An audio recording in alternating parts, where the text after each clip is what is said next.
What's up? What's happening? What's going on? Welcome back to another episode of another lesbian podcast with me, AC, Hoochie Daddy, somebody fine ass daughter. Don't care what you call me, just care that you do. How y'all doing?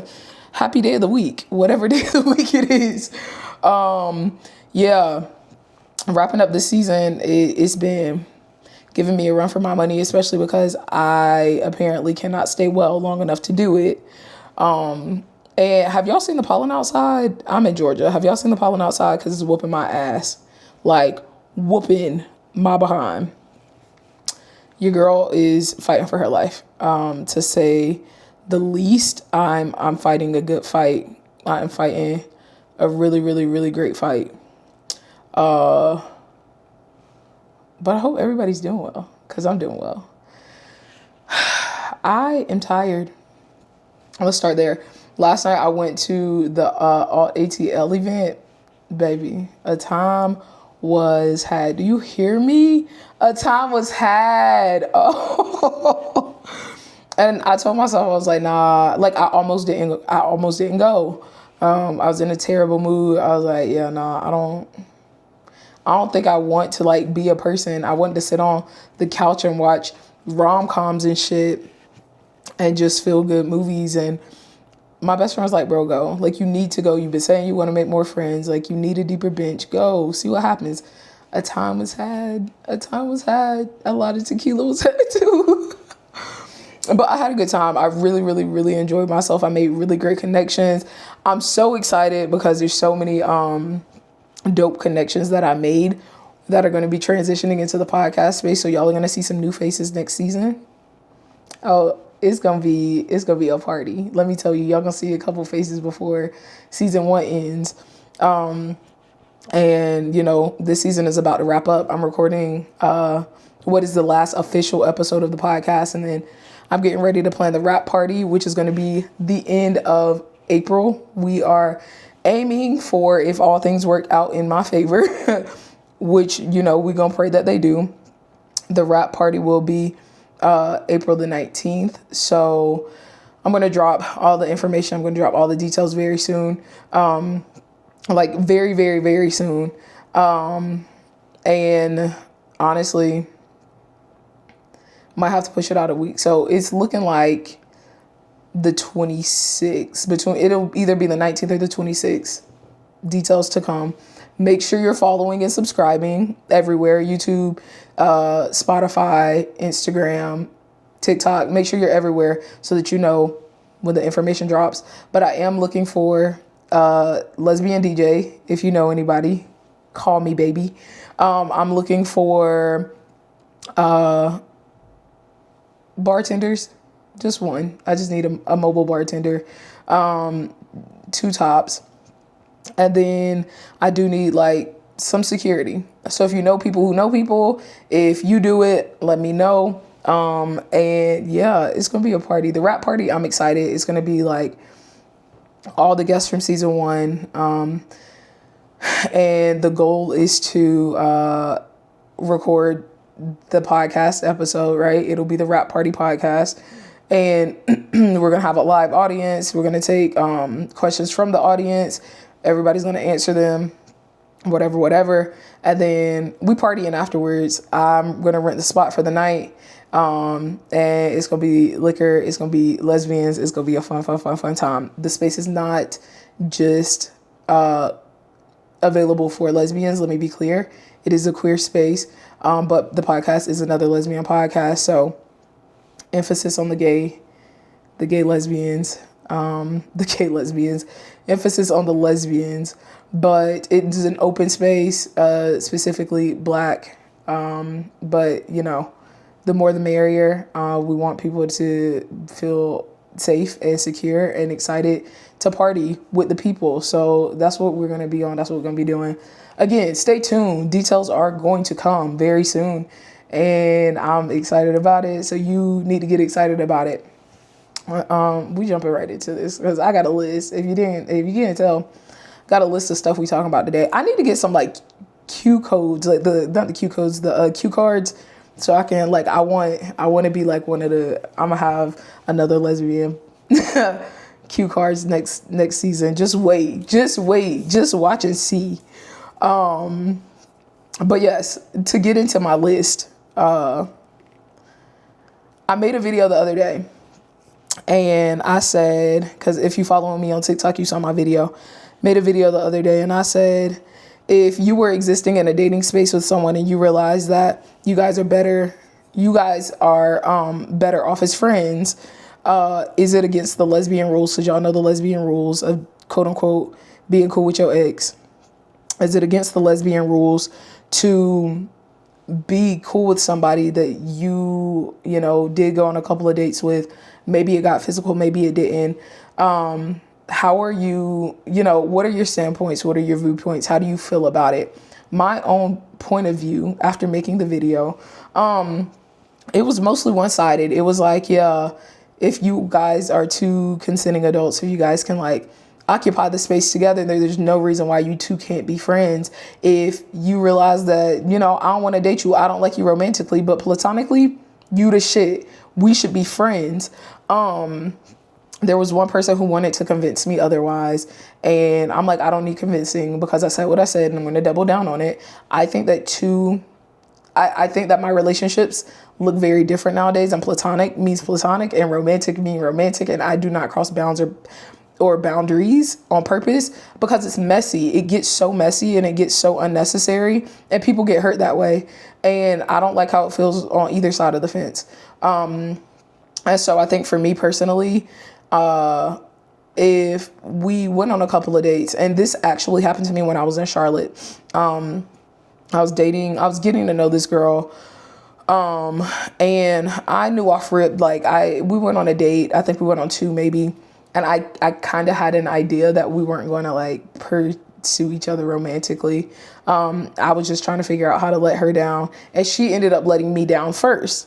And she was a dope ass person, cool ass person. Last time I saw her, she was on my For You page, all in love. And I love that for her. But she was honest. She was like, yeah, I'm exploring a different space and the connection is there and I want to keep pursuing it. And, if we could be friends, then that would be awesome. And I just didn't feel like it was necessary for me to occupy that space in friendships. And it's not necessarily because I didn't think that she was an amazing person or I didn't think that we could be friends. I just didn't think that we could have like the connection that we did share. I didn't feel like it was strong enough to build a friendship. And that was just for me personally. And where that was 2 years ago again. So like, it might have looked different. Like it looked different back then, but I've also been on the other side of it where it's like, I have existed in a space where I'm like, we did go on dates and I honestly don't like you in a romantic way. And I would love if we could explore this space in a platonic way. And I've been told no. And I think that you always have the autonomy to say no. Like it's up to your discretion. You get to choose what you want to do. But Shaquille actually said it best, and go, hey boo, love you, mean it. But she made a video on her account the other day, and she articulated it so well. She was like, we hold so much more value on romantic relationships, and we're so willing to give another chance. Carisha just fucking said that she'll let that man cheat 4 times because he ain't mean to do it. We put so much emphasis on romantic spaces and being so willing to make it work. And we don't give that, or we don't afford platonic spaces the same thing. And this person, I'm assuming they're a person, but this woman who was on the other side of the fence about it was trying to convince me about, my original statement. And she tagged me in a video, and the video was like, just, you can't be mad at people because you want to give them a consolation prize of friendship when you don't want to explore, something romantic with them. And Shaquille again said it best. She's like, I don't feel like that's fair. And a friendship isn't a consolation prize. Sometimes two people are better off as friends. And me and one of my closest friends, we've been friends for almost 10 years. And her and I were talking the other day, and we talk about how amazing our friendship is and how beautiful it is, because it started off in a romantic space and we took space from each other. We realized we were not good or compatible. We both had so much growing up to do. And eventually we did come back together and we became friends. I love that woman to fucking death. I will go to the ends of the earth for that woman, and she would do the same for me. And I think that because we respect each other and we love each other so much, so that being able to exist in those spaces platonically, it for me personally, I'm not going to speak for her, but it just furthers the fact of the matter that it's easier to exist in those platonic spaces and in those relationships when you know that the other thing doesn't work for you. Like when you are aware and when you can say, yeah, like we didn't work well in that space. You know how many people divorce and are happy and ecstatic and become best friends after that? Because love is not always enough, which brings me to my next topic. Love is not always enough. And I've been having this conversation for the last couple of days. And one thing I keep saying is everybody's experience of love is different, right? And so how you experience love in your life and how I experience love in my life is going to create different definitions of what love is for us individually. And I have always experienced love and like this, I've always romanticized love. That's what I'll say, which is crazy because love has always been toxic in my life. And my experiences in love have been very give and take. It's been very love in exchange for. It's been abusive mentally, physically, emotionally. And those were my standpoints of love for a long time. And up until I became, 27, I just turned 30, 28. So 27, 28 is when I started to realize what genuine, authentic love looked like in my life. And it happened because of my friends, right? And I always say love isn't enough because love is curated with so many things. So trust, respect, understanding, kindness, compassion, consideration. Consideration is my favorite C word. But all of these things are built into love. Like you build love by finding these bricks and putting them together piece by piece. And if you've ever seen a house built, they build houses brick by brick. It makes them stronger. And that's what love feels like in my life. And that's the kind of love I always want in my life. And so I always say, love is never enough. It's never going to be enough, not for me. And even in saying that very recently, it's made life so much easier to like exist in and to breathe, because now I have a very realistic expectation of what love needs to look like and feel like and be like in my life. That way I'm not wasting my time and you're not wasting yours. And I mean that for all spaces, not just romantic ones. If we cannot consider each other, if we cannot respect one another, if we cannot trust one another, trust is the biggest thing for me. Me and my best friend were having this conversation earlier, and she made a statement about trusting. And she knows me very well. She knows me at the back of her fucking hand. And she's like, if you don't trust the situation or the circumstances, you're not going to exist in it in a healthy way. And I was like, absolutely. You're right. I don't exist if trust is not in the room, because I can't be myself if I don't trust you. Like, I can't feel comfortable enough to let my walls down or to be unguarded if I don't trust. And so again, all of these pieces and parts build into the foundation of what love is. And people's ideas of love are very idealistic. And what I mean when I say that is people think love is supposed to be one feeling. It's supposed to be the butterflies. It's supposed to be the world stopping when you're with this person. It's supposed to be, this feeling that you get when you hear their name or you feel their touch and yeah, that's what love feels like. But those feelings can go away. Those feelings can go away. And so I guess my question to you is, when you are experiencing your version of love, and when you think about the wholeness of what love feels like for you, what else do you feel? What else do you feel? And then also on the other side of that, like for me, when I think about love, I think about how someone considers me. I'm a very simple girl.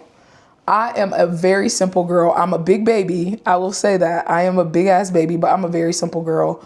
And what I'll say is, to consider me melts my heart. It melts me because for a long time, I didn't think I deserved to be considered because nobody was ever considering me. So I didn't even know that was a thing that someone could do for me.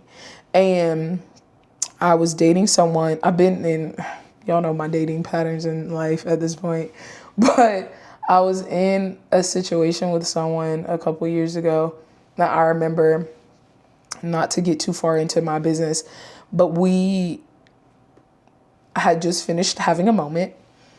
And I remember in the moment, I was very vulnerable.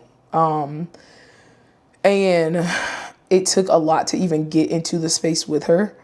And after all was said and done, whatever, I made a statement.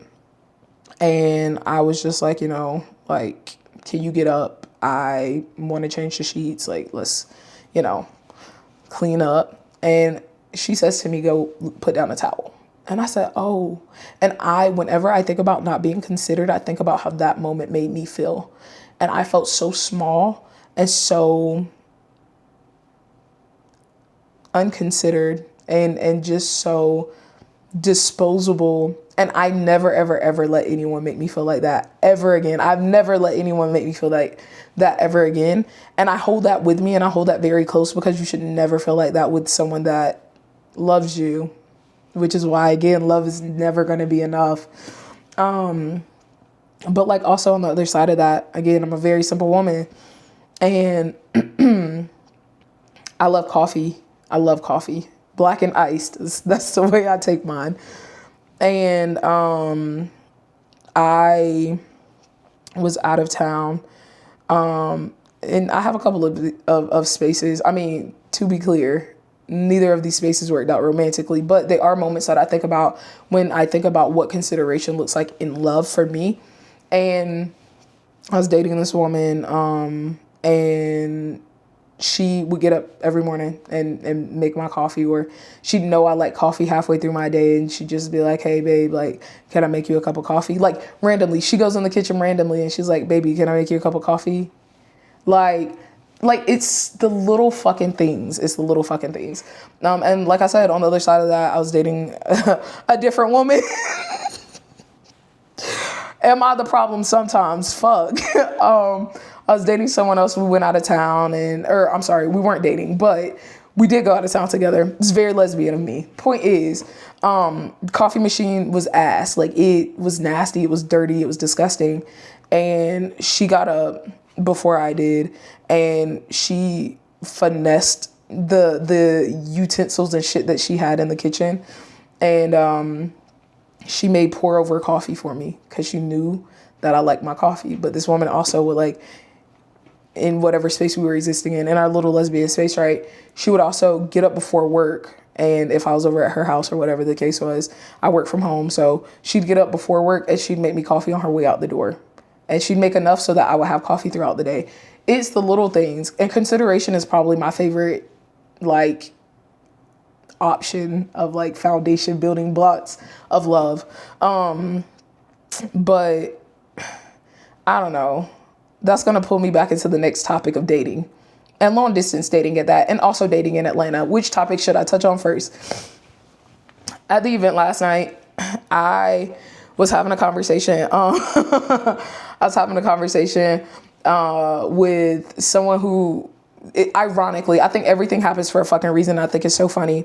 I made a connection on IG maybe last year sometime, and she had, like, went out of town or something for a little while, and she said, I'll hit you when I get back. Well, she hit me when she got back, which was a couple weeks ago, and I was just having a really busy week. I think that was the week of my birthday, and so I made note to touch bases with her and it never happened. I've really just been getting back to myself and like pouring back into me and, you know, getting out of certain situations and certain spaces with people. And so I've just, you know, been doing Ayana. Y'all know how I get.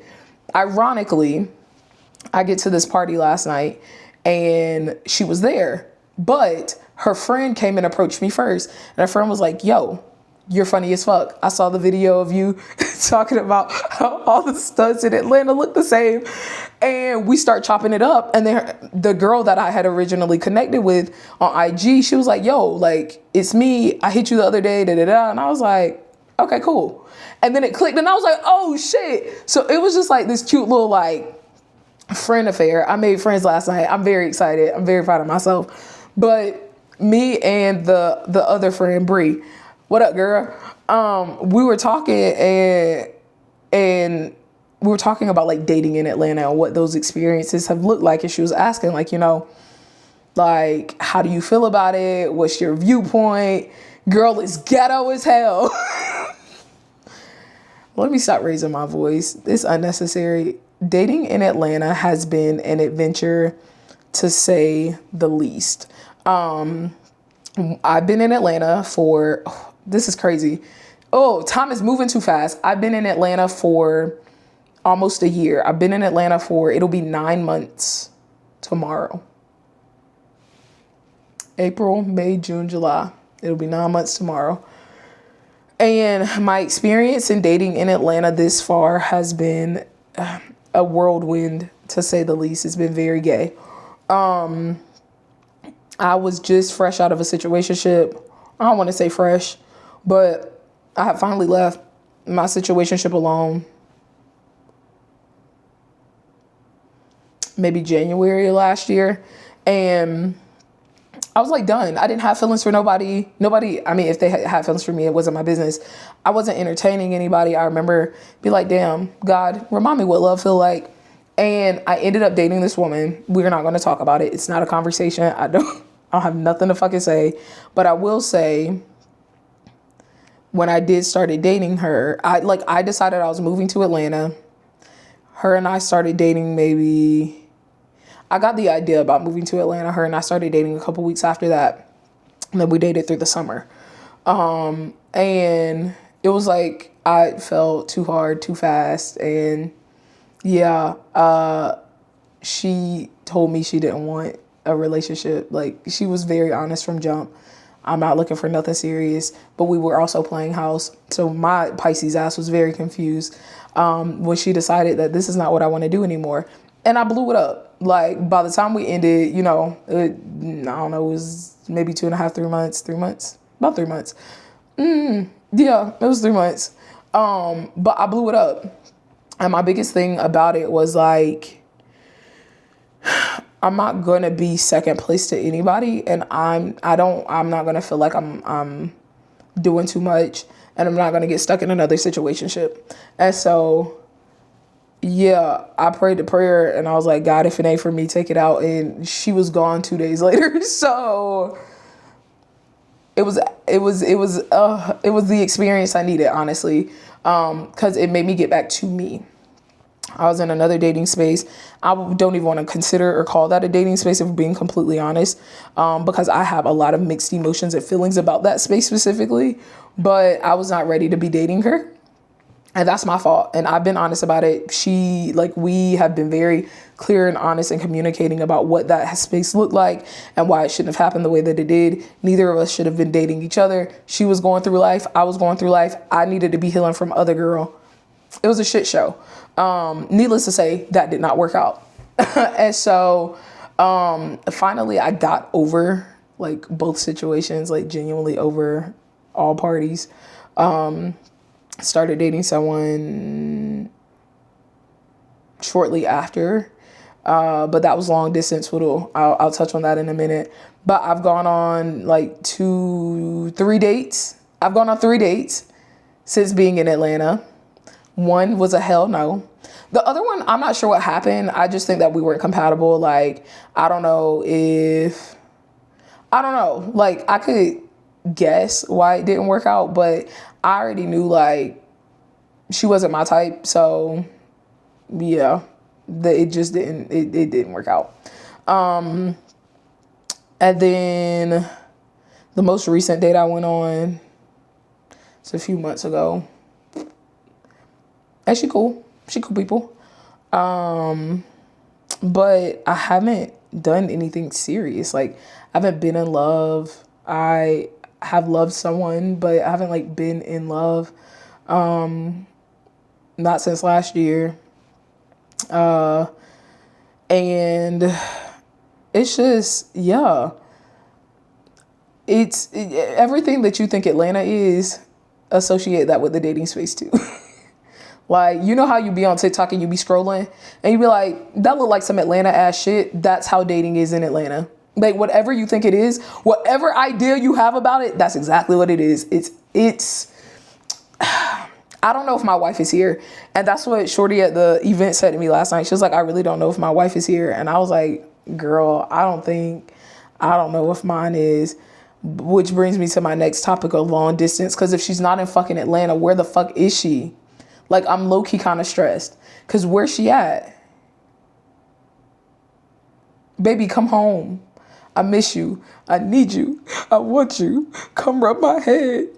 I want to cuddle. What the fuck? Like, I can't be like, I don't have no long distance in me, because I might. Like, if I like you enough, I'm a trick. I'll get on a plane. I don't give a fuck about none of that. Baby, you want to come here? You want me to come to you? What we doing? Like, but...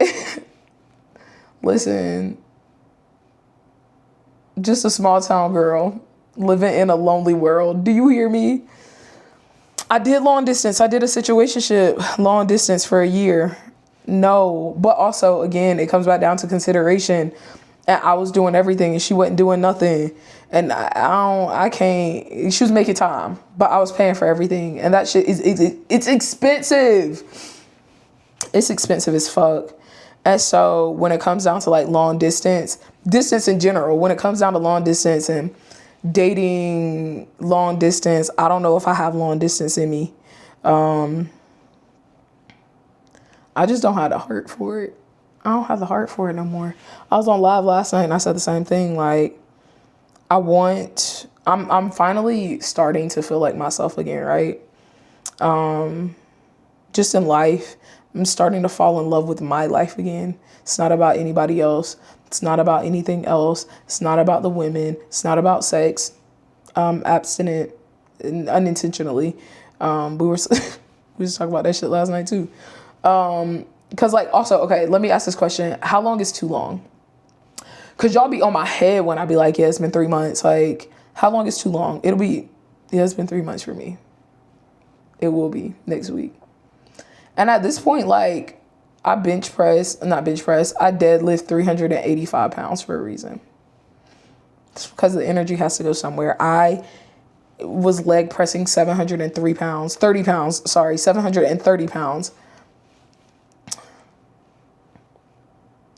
Yeah, it's been 3 months. So how long is too long? Because yeah, I don't have words for it.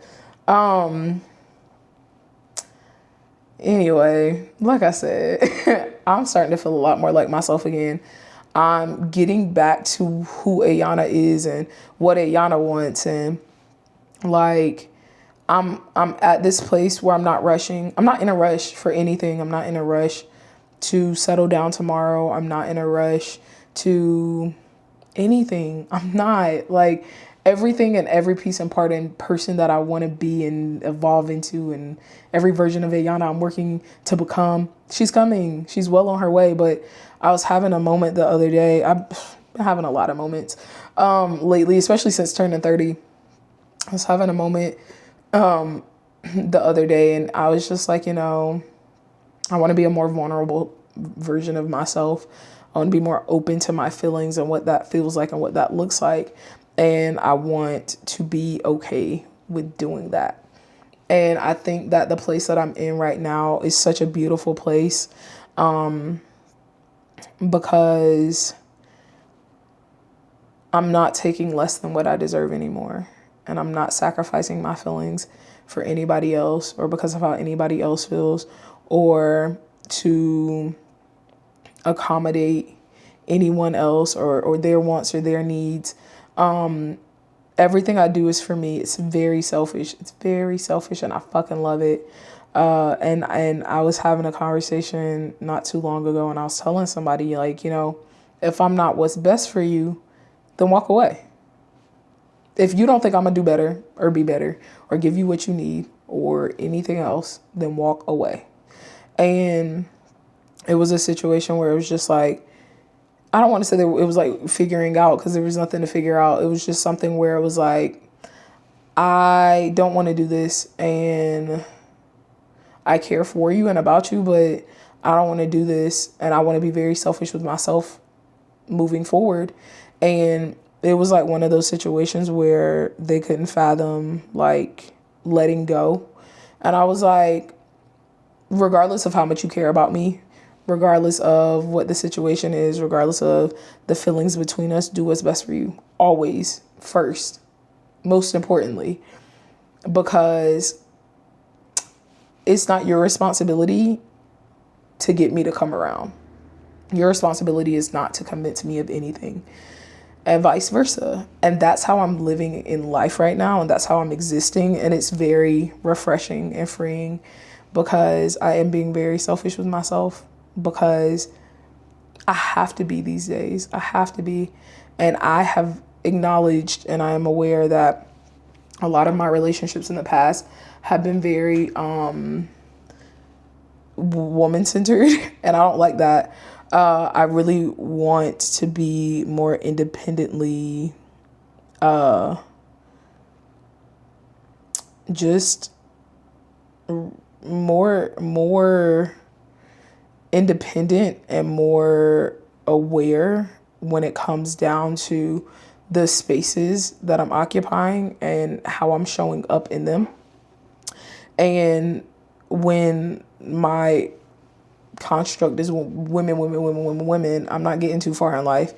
And I want to decenter women and recenter me and realign with the things that make me me. And if people align with the things that make me me, then we can exist in those spaces. But I'm very proud of me for where I'm landing on my feet at this point. It's a very beautiful thing. It's a very, very beautiful journey. And everything, like I said, everything that I want and who I want to become, and, where I'm going to be at, all of these things are still happening very, very soon. They're just, little whispers, but y'all are going to hear the volume very soon. And if you don't hear it, you'll definitely see it first. But when I tell y'all, fun things are coming. Exciting things are coming. Great things are coming. I'm super happy that the semester's almost over, because I get to pour into the things that I love the most, which is gym bait, my fitness line. And there's just so many spaces and opportunities coming soon. So I'm really excited to be a part of that with you guys as well. But just stay tuned. Like I said, if you're not subscribing to YouTube, you're not following on TikTok, Instagram, and Spotify, you need to be. Next season, we will be on Apple Music. I'm sorry that we are not now, but I promise next season we will be on Apple Music. There's going to be so much fun things. And then the event is coming very soon. So for my girls that are in Atlanta, in the Georgia area, in the Atlanta metro area, stay tuned. Of course, I'm going to be there hosting, duh. But it's going to be a really good time, really great vibe, really good people. And we'll keep it real gay, per usual. Y'all, this was fun. I love you guys. Appreciate you for tuning in to another episode of another Lesbian podcast. I will see y'all next week. Don't miss me too much. Peace.